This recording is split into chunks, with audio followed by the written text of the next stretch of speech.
I don't want no oil a-spoiling my shoreline. I like fish much better than crud. I like birds and things a-creeping and crawling. Won't trade no more oil for blood. The sun done give us all we need to make this country run. But that black demon oil's got us fussing and fighting, and I do believe it's time we was done. I don't want them nukes run by them kooks who think radioactivity is fun. No more three-headed frogs or kids with leukemia. Nuclear power ain't fit for a dog. The sun done give us all we need to make this country run. But that nuclear power's got us fussing and fighting, and I do believe it's time we was done. No nukes! Good morning, Toledo, and good afternoon, Columbus, and hello to those of you on the internet listening wherever and whenever you are. My name is Joe DeMar, and I'm here with my fantabulous co-host, Rebecca Wood. Yes, and together Rebecca and I are going to spend the next hour giving you a wonderful time called For a Green Future. For a Green Future is a show where we talk about ecology and the environment, and we talk about them in the ways that they affect you, your wealth, your health, your happiness, and the wealth and health and happiness of your friends and your family and your co-workers and the bunnies and the chicks and the, pretty much every little cute, fuzzy little critter you can think of on this Easter Sunday, because, like it or not, all of us are wrapped up together on this wonderful planet called Earth. And we got a great show lined up for you today. We're going to just chat for the next 10 minutes or so, and then we have a guest calling in, hopefully. We've been having a little trouble with the phones, but I think we'll get through. And his name is Enrique Gomez Del Campo, and he's a geologist at Bowling Green State University. He's going to be talking to us about groundwater. Then we'll hear from our advertisers and patrons, without whom we could not bring you this fantastic show every week. And then we'll hear from Rebecca. So, Rebecca, what will you be talking about this Easter Sunday? The Easter Bunny. Very appropriate. The Easter Bunny. Cool. Then after that, it's Ecological News, and then that's our show. So hopefully at some point you'll call in at 877-909-1007. And, of course, you can always email us at joe@joedemar4agreenfuture.org. And you can send a text anytime to 419-973-5841. So it is Easter, and it's, the wonderful, happiest holiday in the Christian calendar. I mean, because this holiday is the whole basis of Christianity, because if Jesus hadn't risen from the dead, then we wouldn't have Christianity, because he would have just been, a really cool guy who, had a lot of great ideas. But the whole idea that he raised himself from the dead is what gives him the divine aspect that we based our whole religion on. And there was something happened this week. It's not exactly ecological, but speaking as a Christian, Good Friday is the day that is sort of a day of mourning for us Christians, and that's the day that Jesus died on the cross, and we're supposed to have 3 days of essentially sort of dwelling on the sadness of the sacrifice, and it's sort of 3 days of sort of somber reflection. And then Easter today, it's all like, yeah, we could start eating candy again, or whatever it is you gave up for Lent, you could start doing again. For me, it was playing video games. So I'm going to be back on the council tonight. But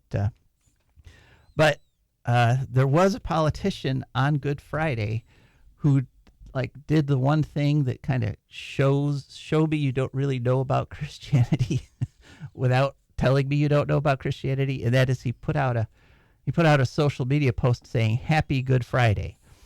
And the reason I'm bringing this up is I'm kind of offended by that. I mean, you don't wish Christians a happy Good Friday. Good Friday is literally, just as this is the happiest day on the Christian calendar, Good Friday is the saddest, most somber day in the Christian calendar. So,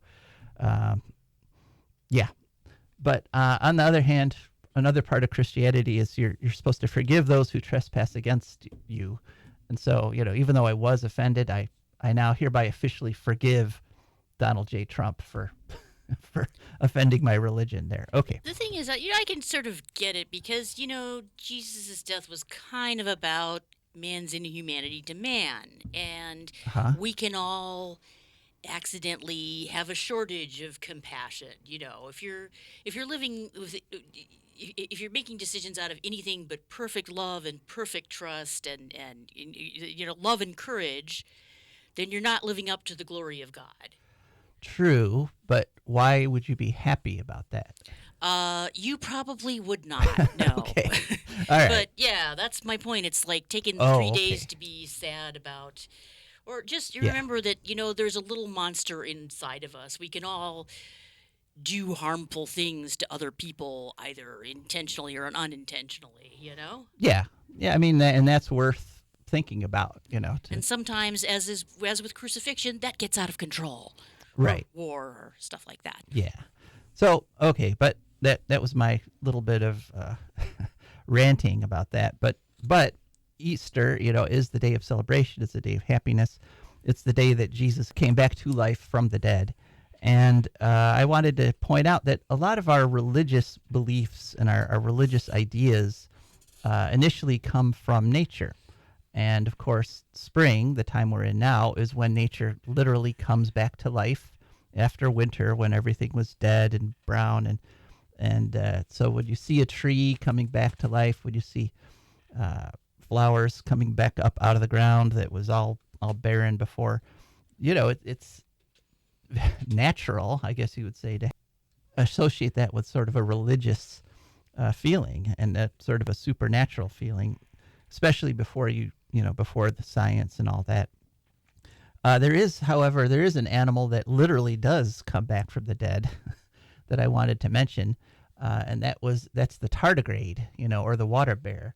You've probably seen pictures of them on social media, those little six-legged critters. Little alien nightmare teddy bears. I don't know. Yeah. You're just sort of, cute at the same time. Yeah, they're one of the most fascinating animals in the world, and they're everywhere in the world. Even in Antarctica, you've got tardigrades because they're, just about microscopic, and all sorts of weird little things about tardigrades. One is that they have they have a set number of cells, and I forget how many cells there are. It's like 868 cells or something like that. And whenever they get injured, they regrow exactly that number of cells to heal themselves. And so, and all those cells are in exactly the same position in every tardigrade. And it's just a weird kind of an idea. And also, recently they just announced that they took tardigrade genes and inserted them into human cells in the laboratory and got the human cells to act like the tardigrade cells, resisted getting dried out and all that stuff. And I don't know. Do you want to be part tardigrade? I don't think so. That's either going to be really good or they recreated cancer. I'm not sure which. Which we already have. Yeah. So. But it is interesting that we do have an animal, a full-fledged multicellular animal that kind of redefines the whole idea of life because they can die, quote unquote die, zero cellular processes, and then they can be put in a vacuum, they can be subjected to radiation, they can be shot through space, and then just add a little water and warmth and they come back to life. So looking at life as a process that can be stopped and started really is like a 20th century idea. It's a new idea for humans that kind of blows your mind, that life is something that just, although of course we've had it in our religion for thousands of years now. Also wanted to mention, because I wanted to try to stay upbeat for our Happy Easter show, I also wanted to mention that there are animals that we thought had gone extinct that have, quote unquote, come back for the dead. And in fact, biologists call these Lazarus animals. And life, in fact, is a miracle, you know? Yeah. Oh, yeah. Absolute miracle that Which is part of what Easter's about nature coming back to life and how that makes us want to be better people sometimes. Yeah. So just some of these critters that we thought were gone and that are back. One is the Cuban solenodon, which is kind of a unique little mammal. It looks kind of like a rat, but it has venomous saliva, which is like the only mammal that does that. And they were thought to be extinct in 1861. Then they were rediscovered in 1973. There's a big bird in New Zealand called the takahe. It's a beautiful blue bird with a red head and a red beak. That one, was rediscovered just recently. Then there was the Bermuda petrel is probably the champion bird, champion animal for coming back off the extinction list. They were once really common around Bermuda. The sailors, in fact, thought they were kind of like the water rats because they were so common. But the Bermuda petrel, the last one was seen in 1620. And then 330 years later, 1951, they discovered a couple nests. And they're back up to about 250 birds now. So they're no longer right on the edge of extinction, but they're also not back from their, to their former numbers. And of course, there's a plant that's been kind of on the brink of extinction. It's kind of crossing back over between like gone and back.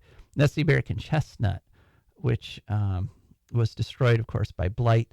And it used to be the most common tree in the eastern forests. And now it's practically extinct, functionally extinct, but people are still finding them occasionally that they pop up and sometimes get big enough to have seeds again before the blight finds them. And so the the American chestnut's a plant that has crossed that line between being gone and being back several times. So, but where there's life, there's hope. And one reason we have For a Green Future is that we want people to be hopeful about the future. We don't want people to give up, stop fighting these environmental problems that face us, because we can defeat them. We've many times in the past we've changed laws, we've changed technologies, we've changed our behaviors, and we've prevented disasters. We prevented pollution. We've prevented people from being harmed, and that's one of the lessons of For a Green Future is that we can do this. Now, part of the problem with this, though, is that once we win a battle, often there are people who will try to get us to slide back and start doing the old nasty stuff again. Usually because they make some money doing it, but sometimes it's just that they want to go back to the past, even though we know from science and from experience that is wrong. And I actually ran into an example of this on Facebook a couple weeks ago. And I mentioned this on the show earlier, that somebody posted their instructions from a popular science or popular mechanics in 1960 that said, here's the proper way to dispose of your used motor oil. And the instructions were basically dig a 12-inch hole, fill it with gravel, and then pour the oil in there. And I couldn't believe it. And it was put on the post had no context. Nobody said, look how terrible they used to do these things. We know better now. They just put this out there, and a whole bunch of people were saying, oh, that's great. I'm going to start doing this. Wow, that's so simple. Wow. And I put a post on there saying, don't do this, and was attacked by dozens of people who were saying, why not? And so that's why I invited today's guest, Enrique Gomez Del Campo, and I'm happy to say he's on the line. Yay. Hello, Enrique, are you there? Yes. Hello, Joe. How are you? I'm well. Happy Easter. Yes, happy Easter to you. So welcome back to the show. It's been a while since we've had you on. Could you please share with the audience your name and who what your position is? Yes, my name is Enrique Gomez Del Campo. I'm an associate professor in the School of Earth, Environment, and Society at Bowling Green State University. Yes, thank you very much. So I have to tell you, Enrique, I have to warn you, Enrique, I've normally I like to give my guests the questions in advance, which I have done, but I don't have my list of questions with me, so I'm going from memory here. So we may not match up. I have them with me, so I can talk with it. Oh, you can both ask the question and give the answer? That'd be great. There you go. I'll just sit back. No. Self-interview. No, but the first thing I remember asking you is, your specialty is eco-hydrology, basically. Correct. What exactly is that, and what drew you to that area? Right. So eco-hydrology is really looking at the interactions between hydrology, or the water in an area, and its ecology. These tend to be mostly about plants. So what I look at is what's the influence that the plants have on the hydrologic cycle, for example, or how do they use the water, and what happens if they don't have enough water, or how much water do they need to maintain a natural wetland, those kind of things. Uh-huh. So my background, my degrees are in engineering, and water resources hydrology, but during my PhD, I ended up working very closely with ecologists at the Oak Ridge National Lab. And so I picked my interest, and that was early in my PhD, so I ended up taking several classes in ecology, and, this is a long time ago, 25 years ago. So I was looking, at, how are plants using water, and how water drives the ecology of an area. And that's the interesting thing, because we would think that the plants that you have in an area or another are due to all the things, but water drives a whole lot of the processes that make these special habitats or areas for certain plants to grow. Yeah, interesting. Yeah. I was just recently out west, and I was actually kind of struck by the fact that you can have like a body of water, you can have a lake or a stream, but the plants next to it are completely different. And where here we would have, next to that much water, we'd have a lot of lush plants. There you would just have the water and then bare dirt with some, plants sort of stuck in it randomly. Right. And once you get a storm like a monsoon or something, then the desert just blooms. Everything flowers in that very short time, because the access to water. So, like I said in your intro, one of the reasons I asked you is because of this post, this idea that somebody put on on Facebook, that you could just dig a hole and put gravel in it and then pour your used motor oil down the hole. And some of the things they said were like, oh, oil comes from the ground, so we're just going to put it back in the ground. And yes. Yeah, what's your reaction to that? To those that idea? That's completely wrong. Okay. That's very harmful. Mm-hmm. That oil sure comes from the ground, but whatever oil. First, there's a couple of things. One is the oil that we actually use is also heavy process, and it has a lot of other things. It's not just the oil that came out of the ground; it's straight to the can. That you can just put in your engine. So that's one thing. So it comes with a lot of other things that can contaminate anything on the ground. And two, the oil that's in the ground is thousands of feet down, very isolated from any water body. That's actually the issue what they have with when they drill deep injection wells to put contaminants back in the ground, and that's sort of like, I guess some people got the idea from about digging a pit in that way.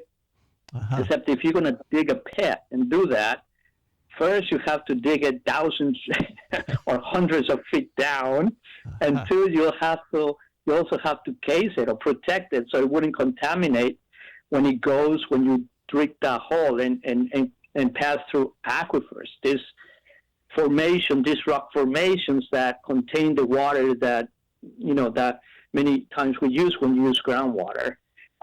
So yeah, I mean, you don't do this because what you're doing is just contaminating the soil and eventually the groundwater.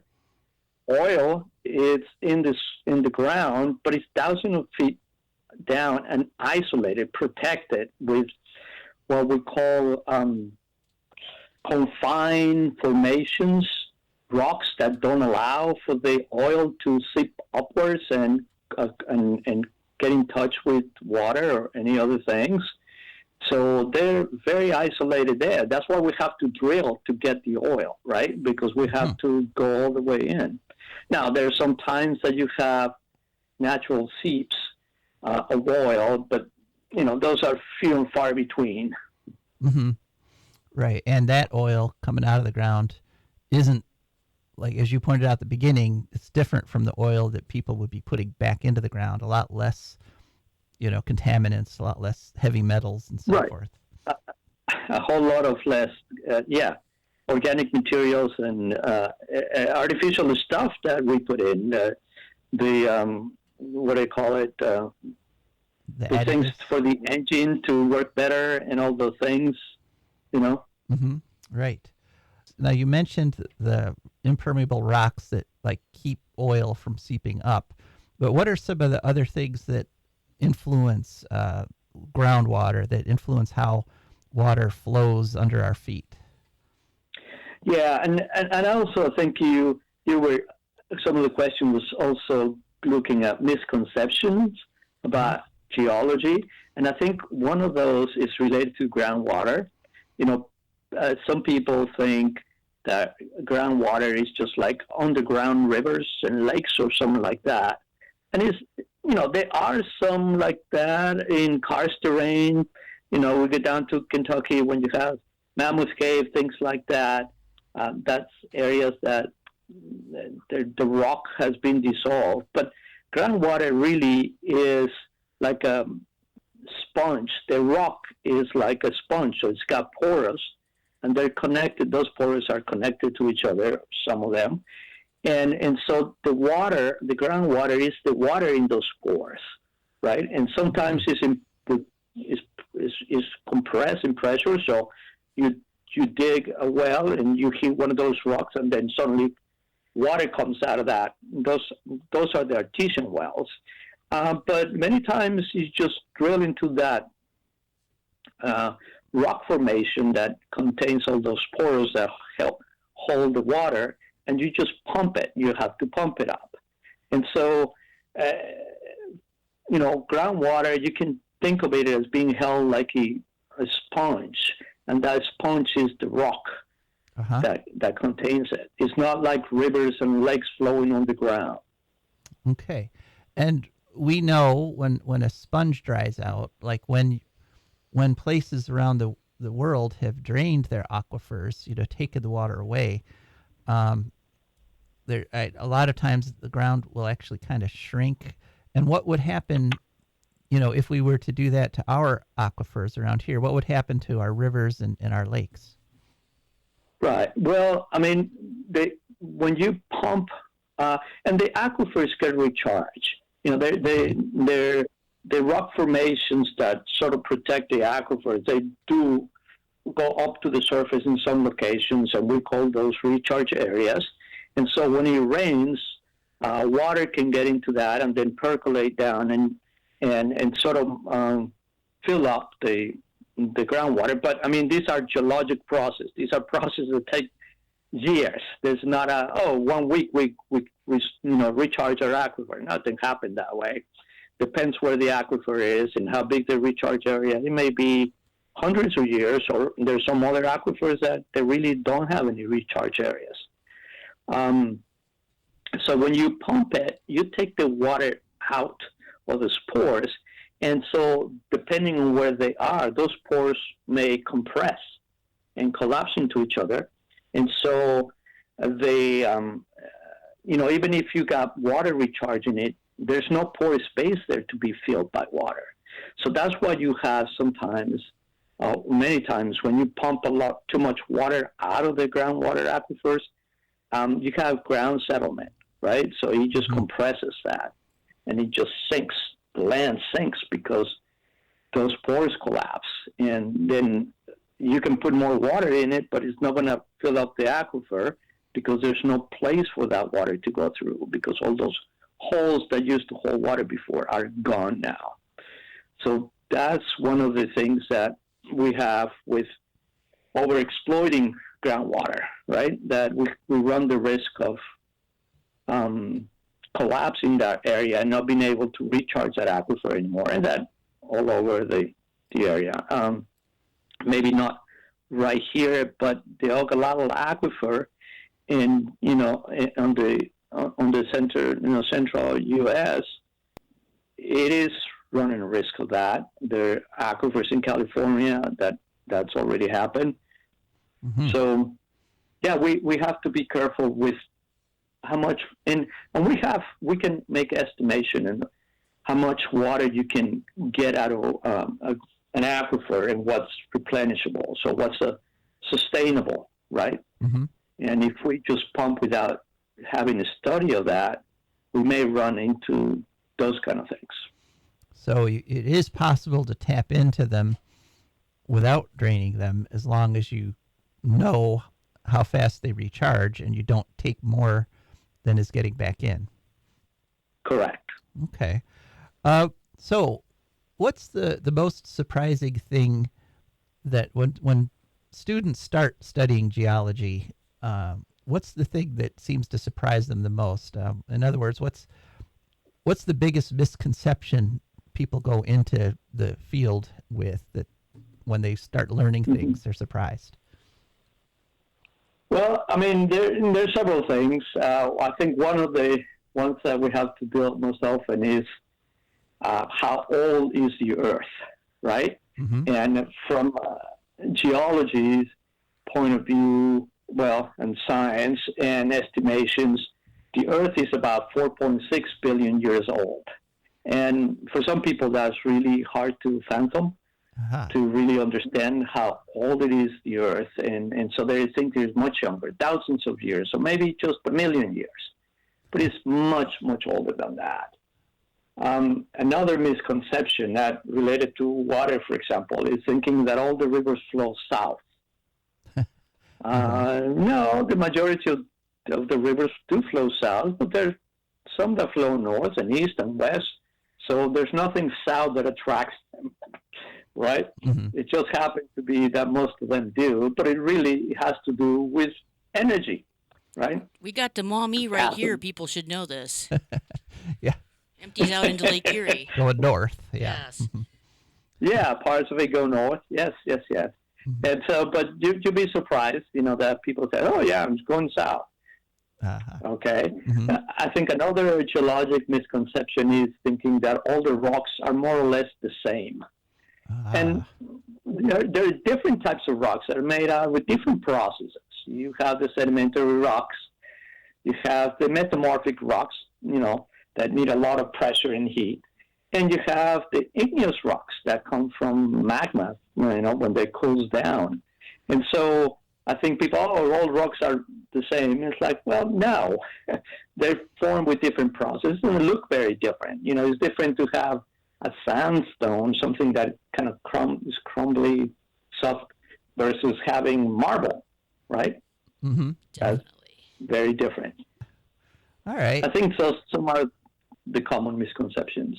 All right. Well, thank you, Enrique. So, is there anything you'd like to add about geology or hydrology or eco-hydrology? Yeah, I think here in Northwest Ohio and really in the Great Lakes area, we're blessed with a lot of water, a lot of fresh water, which if you go southwest and, places that are booming in terms of population in the U.S., they don't have that. And so we have to be very careful about protecting our surface and groundwater. They are connected. They're not independent of each other. There's connection between rivers and groundwater. They feed off each other. So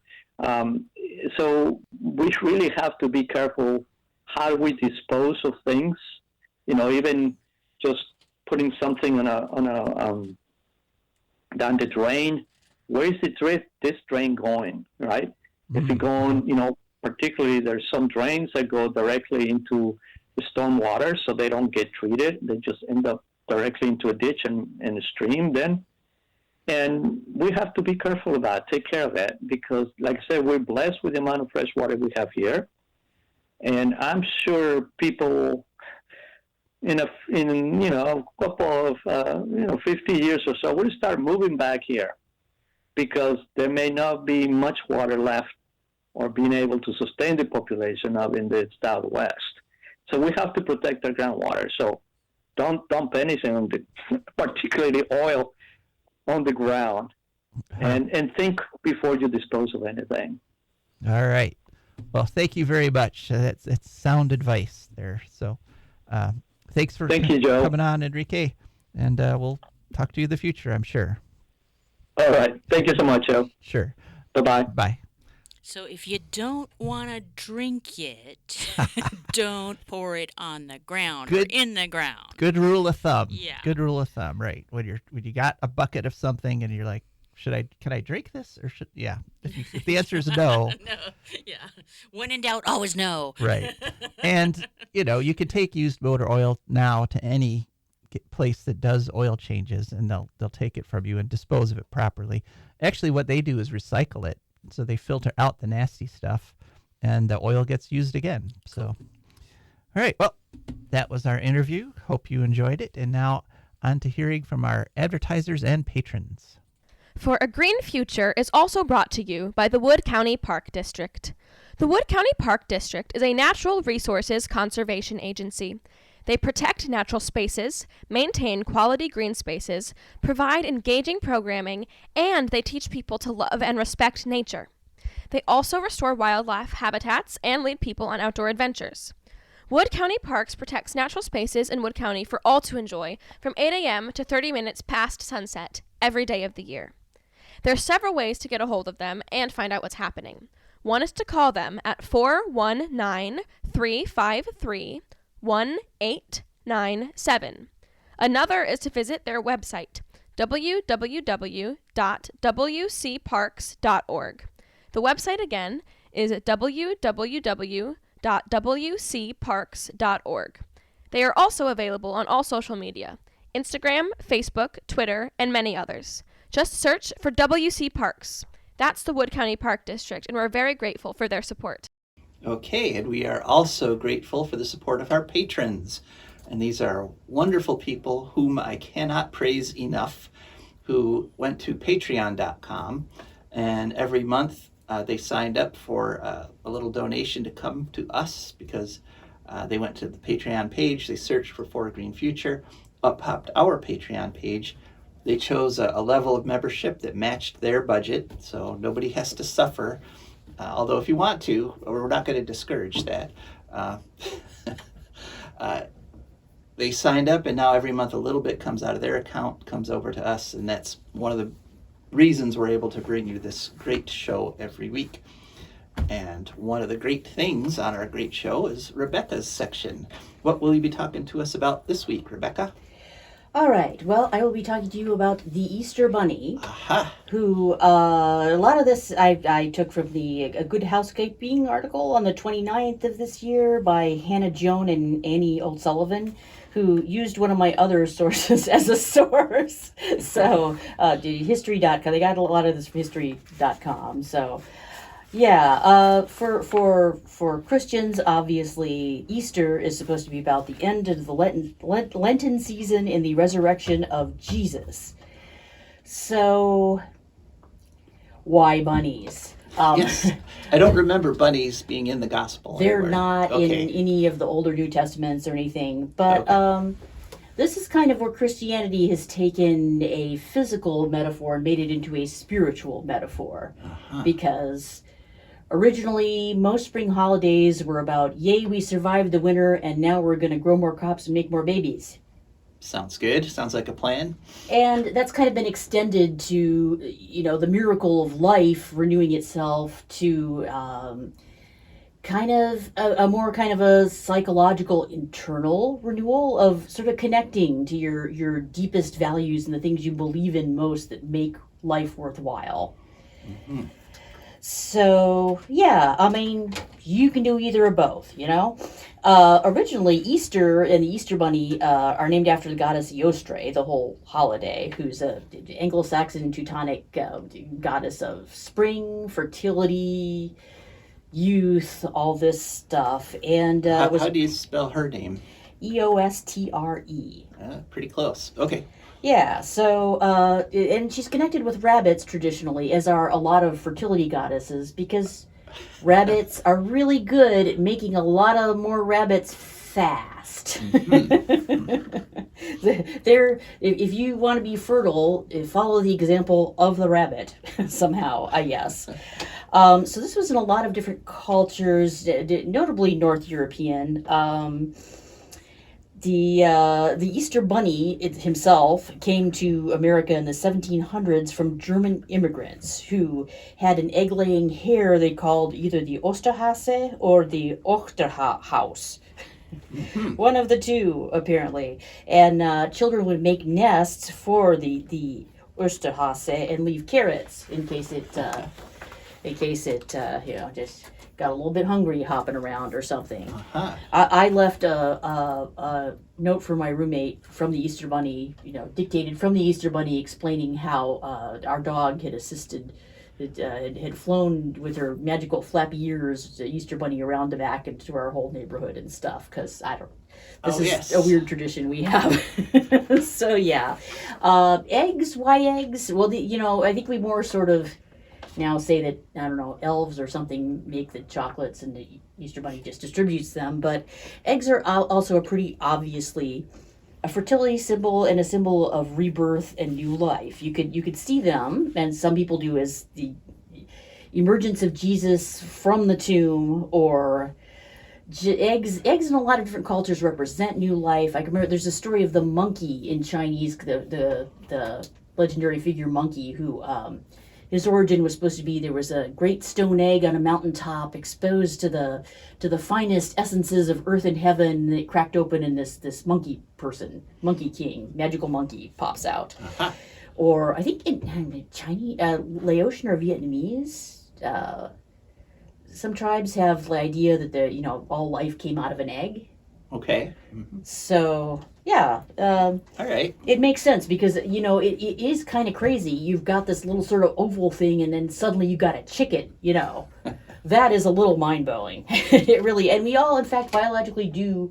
Most organisms start out as eggs anymore, Mm-hmm. unless you're one of the ones that just divide. Just cellular division. Decorating eggs started in the 1200s because eggs were forbidden during Lent at that time. I don't think they are anymore.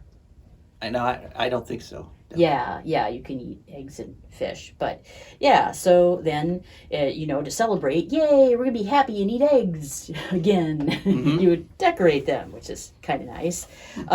Some other egg-bringing animals would be the Australian Easter bilby, which is some kind of a marsupial that looks sort of rabbit-like.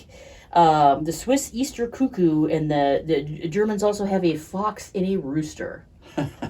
So, Wow. if you want to put those animals, images of them in your house, or, have your kids wait Mhm. for the Easter fox. Easter It's fox, Easter yeah. bilby something. I don't know. All right. Yeah, also, according to, let's see, NewEnglishCheese.com, this is. Many cultures associate fertility with goddesses and have bunnies. I've heard something about, there's a controversial piece of information that it might have come originally from Astarte Ishtar, the Middle Eastern goddess, but that's disputed. Also, I've heard of like Eastern European people dyeing eggs red, as it happens. Eastern European people really like red. It's good color. I see their point. It's the color of life.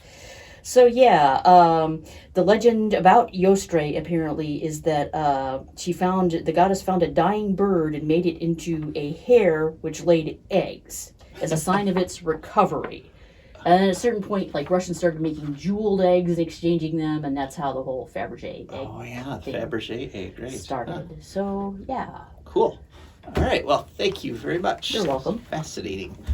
Okay, on to ecological news, and we got a fair bit to wade through here. Mostly good.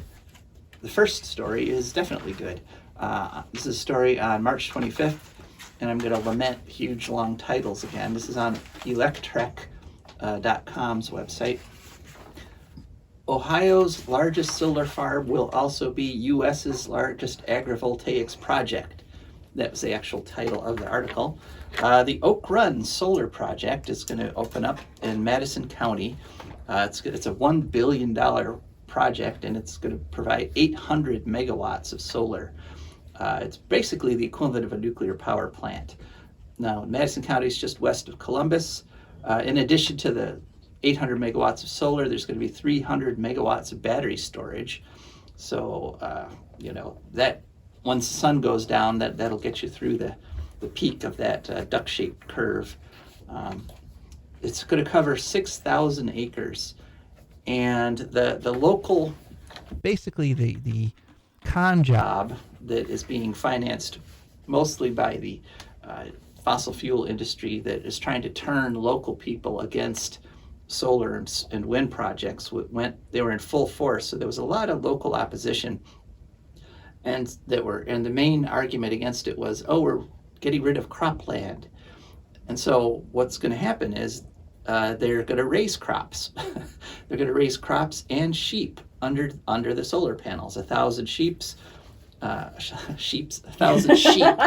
right? And 2,000 acres, 2,000 acres of crops. And so it's going to still be a farm. Don't panic. The land's going to be used to raise food, which happens every time you build a subdivision, but somehow that doesn't make the news. Yeah. Where's the local opposition to that? Yeah. So $7.2 million a year is going to go from this project to the local governments and local school districts. So it's a huge boost to the local school budgets. And it's going to create 1,500 construction jobs. So that's some good news there from Madison County. And what did you call this story, Rebecca? Well, who? What story? The solar panels of Madison County. Right? Oh yeah. Okay, some more good news. Cleveland, specifically Cleveland Cliffs, which is a company that makes steel. They have a plant called the Middletown Works, and that's located in between Cincinnati and Dayton. And story in Cleveland.com, again on March 25th. Something about March 25th, there were a whole bunch of really good environmental articles. The title, Steel to Decarbonize. And as I said, that's on Cleveland.com.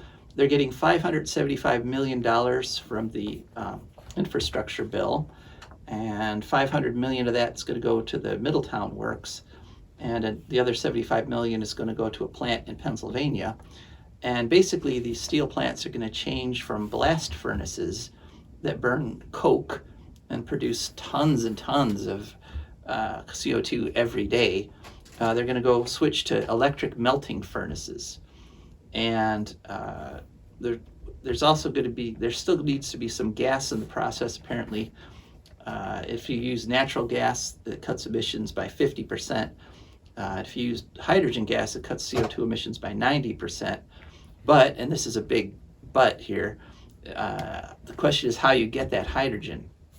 So if you get that hydrogen from wind and solar, like you produce it during periods of excess generation, then that's great, you get your 90%. But if you use hydrogen that's generated from natural gas, so-called brown hydrogen, then actually you create more emissions because it takes more energy to create that hydrogen from the natural gas, and it creates more CO2 than if you were just burning natural gas directly. So hopefully they'll be using green hydrogen, as it's called. The switch over, well, changing these plants over will save 2,500 jobs. These plants make 3 million tons of steel every year. And by switching from coke, which takes a lot of processes to make it, it's kind of expensive, the company's going to save $450 million every year. So it's a good investment. The total cost of the project is $1.3 billion. So this $575 million is almost half of it. And it should be done by 2029. So that's some good news. So, and again, like we've always said here on For a Green Future, we can decarbonize, and we can still do all the stuff we've done. We can make buildings, we can have cars, we can, live our lives more comfortably in a green future than if we continue to try to keep using fossil fuels. Now on to a sad story. This is from the AP News on March 25th, and this is a bear of a title here. A major European nature protection plan stumbles at the final hurdle. Quote, how could we give that up? Question mark, unquote. There was a plan by the European Union to basically require that by 2050, 20% of the land in Europe will be returned to a natural state. That is, allow it to be forest or grassland, depending on what's supposed to naturally be there. And this was part of their whole decarbonization plan. And it's what the scientists are telling us, that's the minimum that we have to get in order to continue to have a sustainable society that'll still have water and food and, and so forth. And it looked like it was going to pass. In fact, it did pass the European Parliament by a vote of 329 to 275. But what happened was that the right-wing parties in the European Union, and, I'm not sure why destroying the environment has become a right-wing goal, but the right-wing parties drummed up all kinds of opposition. And all over Europe for the past couple weeks, farmers have been protesting this by taking tractors out on highways and stopping traffic. And the majority of the countries and the majority of the people want it, but the farmers are saying that environmental regulations are bankrupting them, that they also threw out pesticide restrictions and requirements that some of their land go fallow some years. I think that maybe it's not the environmental restrictions, it's the amount of money they're being paid for their food that is bankrupting the European farmers. But politically, the right-wing parties all over Europe saw an opportunity here, and so they, it's just kind of funky that when climate protesters stop traffic, which they have done, they're completely vilified in the press, they're called terrorists. But, these farmers did exactly the same topic, and the entire European Parliament crumbled and just gave them what they want. They reversed this program. This program has been years, literally years in negotiation, and they thought they had all the votes. Interestingly, they have to have something called a qualified majority to pass, and that's at least 15 of the 27 countries in the European Union, and those 15 have to represent at least 65% of the population. And they had it, but then at the last minute, Hungary backed out, and so the whole thing has collapsed. And the most ironic thing, of course, is that the real threat to farming in the EU and everywhere are the droughts and the floods and the heat waves that global warming is causing. You know what, though? I feel like farmers do need to be taken care of because farming is a very hard job. It's a hard and scary job. Absolutely. Absolutely. I mean, without food, yeah. We're not going to make it. But the answer isn't to let farming be unsustainable, to let them use the chemicals and the processes that wipe out soil fertility and, make the earth less habitable. The answer is just to make sure they get paid enough that they can make a living. Yeah. So, they're looking at the wrong side of the equation. So this whole plan has been shelved, looks like indefinitely, and it's just a terrible thing. Now, on to another kind of depressing story. This one's in California. And a few months ago, there was a big environmental story that I didn't cover because somehow it just didn't feel right. And that is that the Klamath River has 4 dams on it, and those dams got removed. And it was all over the mainstream press how wonderful this is and how it's going to help the salmon and all. But something didn't feel right about it to me. And I can't explain why. I didn't think this was something I wanted to report on, but now I know. Yeah. The way they did it was wrong. The way the scientists told them you should do it is first remove all the sediments behind those dams and then remove the dams. But that would have raised the price. So instead, they just removed the dams, which cost about $500 million.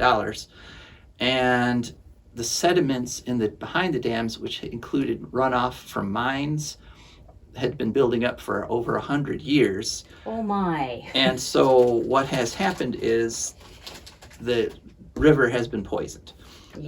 Trout and salmon beds choked out with silt, incredibly high levels of chromium, lead, arsenic, phosphorus, and nitrates. And it's just turned into a terrible debacle. Now, it's not too late to still do this. And in fact, now that they let the dams drain, it's actually going to be easier. But most of those sediments are still there. They haven't eroded away yet. So it's vital that they start digging them out and not allowing the rest of them to flow downstream, because that could keep the Klamath River dead for the next decade. So let's hope they come to their senses and actually do that. All right, last story. And this is a 2-parter.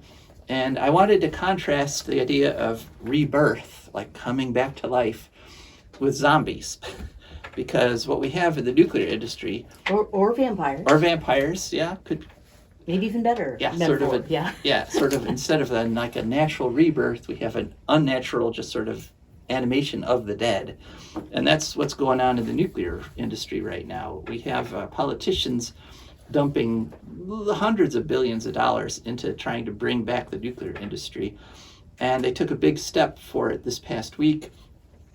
Very quietly, Congress approved and Nuclear Joe Biden signed a renewal of the Price-Anderson Act. And what the Price-Anderson Act does is it limits the liability of corporations that run nuclear plants to $16 billion per accident. And so even though we've had accidents around the world and they cause hundreds of billions of dollars of damage, we're talking close to $1 trillion in some cases, the nuclear companies that own the plants are only on the hook for $16 billion. And what Nuclear Joe did was he renewed the Price-Anderson Act for 40 more years, even though supposedly all these new reactor designs, advanced reactors, SMRs, are supposed to be inherently so safe they can't melt down again, just like they promised us with the current design of reactors. So the question is, if that's true, why do they need to be held harmless from any damage they cause?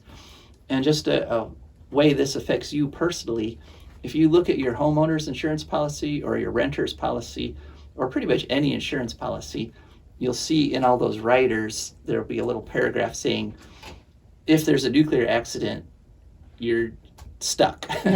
We're not gonna reimburse you for any of your homes or any of your possessions if there's a nuclear accident, because the insurance companies whose job it is to look at probabilities and possibilities know that you can't insure nuclear power. It's just too dangerous. And so unfortunately, that was one bit of bad news in terms of the nuclear industry. And the second one was that the Palisades Nuclear Plant in Michigan finally got their $1.5 billion loan, quote unquote loan, from the federal government, which they may or may not have to pay back, for $1.5 billion to reopen the Palisades Nuclear Plant. And this money went to Holtec, which is one of the most corrupt companies in the United States, just recently convicted again of lying to regulators in order to basically do what tax cheats do. They undervalued and then overvalued some of their properties. And so they got caught at it, and they just a few months ago had to pay a multi-million-dollar fine. Basically, Holtec is kind of they make a lot of promises that they don't deliver on. And one of the promises they've made is that they're going to restart this reactor by 2025, which is physically impossible. The condition of this reactor when it closed, it had to close early in 2022 because some of the main seals that keep the control rods from popping out of the reactor under pressure and like the whole thing melting down had cracked and were leaking at a rate that was unsustainable. So unfortunately, they got their money that they were trying for, and Governor Whitmer of Michigan also is just praising this corrupt company to high heavens, even though Palisades has an incredible history of leaks and exposing workers. They had a through wall leak, which is literally a hole in the containment dome just a few years ago, which is one of the reasons they decided to shut the whole thing down, because the repairs would cost more than was worth it. In response to these concerns, Holtec has put out a statement that this plant will have the usual safety scrutiny by regulators, which means pretty much no scrutiny, because regulators let them do whatever they want and then sometimes fine them after things collapse. But this made the right wing people who deny global warming very happy, which should have been a clue. That's something you didn't want to do. But unfortunately, that's the note we have to end on, that the zombies are winning in Michigan. All right, that's it for this show. Thank you very much for listening. This is Joe DeMar. And Rebecca Wood. And we are signing off.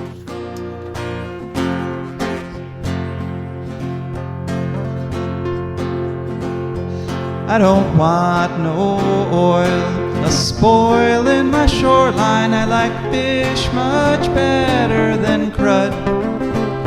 I like birds and things a-creeping and crawling. Won't trade no more oil for blood. The sun done give us all we need to make this country run. But that black demon oil's got us fussing and fighting, and I do believe it's time we was done. I don't want them nukes run by them kooks who think radioactivity is fun. No more three-headed frogs or kids with leukemia. Nuclear power ain't fit for a dog. The sun done give us all we need to make this country run. But that nuclear power's got us fussing and fighting, and I do believe it's time we was done. No nukes!